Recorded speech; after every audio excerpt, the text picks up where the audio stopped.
Merci, Monsieur le Président. Donc, je suis favorable à la protection de l'environnement par le droit pénal, donc c'est déjà une bonne chose. Mais cela dit, je pense que la mise en œuvre du droit pénal devrait continuer à relever des États. Alors j'entends bien que l'environnement, c'est transfrontalier par nature.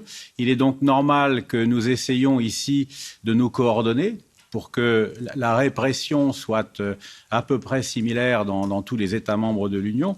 Mais de là à aller plus loin, je suis extrêmement dubitatif. Et malheureusement, le rapport Manders va beaucoup trop loin pour mon groupe, Identité et démocratie. Alors, certes, il y a certains amendements qui sont acceptables. Là, je donnerai à titre d'exemple le numéro 18 qui rappelle le principe pollueur-payeur, qui est un bon principe. Mais par ailleurs, il y a beaucoup de passages inquiétants. Le concept de crime environnemental est omniprésent dans le rapport de M. Manders. Alors c'est mieux que le concept d'écocide, à mes yeux, c'est quand même plus précis. Mais faisons quand même très attention. Un crime, ça signifie pour son responsable, pour celui qui a commis, de longues années de prison. C'est de cela dont nous parlons. Donc on est en train de bâtir un droit environnemental extrêmement répressif. Et puis quand on entre dans le détail, eh bien alors là, les bras m'en tombent.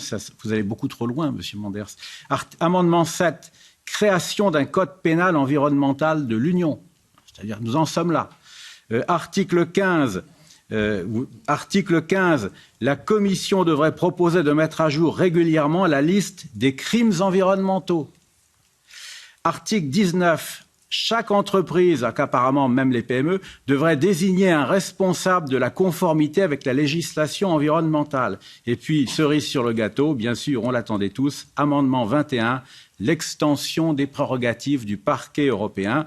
Et là, nous nous heurtons quand même à un os, c'est l'article 86 du TFUE, puisque l'article 86.2 limite le pouvoir du procureur à la protection des intérêts financiers de l'Union, comme vous le savez, et l'article 86.4 rend l'extension possible de ses compétences à d'autres domaines, mais à condition que la décision soit prise par le Conseil européen statuant à l'unanimité. Donc ça ne se fera pas, à mon sens, ce parquet européen vert.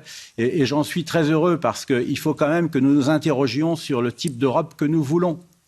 Et surtout sur le type d'Europe que veulent les peuples européens. C'est ça le plus important. Il me semble que le message qui est envoyé à travers certaines victoires électorales ces dernières années, c'est que les peuples préféreraient une Europe des nations qui respecte au maximum la souveraineté des États membres. Et vous, Monsieur Manders, avec ce rapport, vous voulez créer un État unitaire européen. Je ne dis même pas État fédéral, c'est un État unitaire, avec un code pénal unique, avec un parquet centralisateur.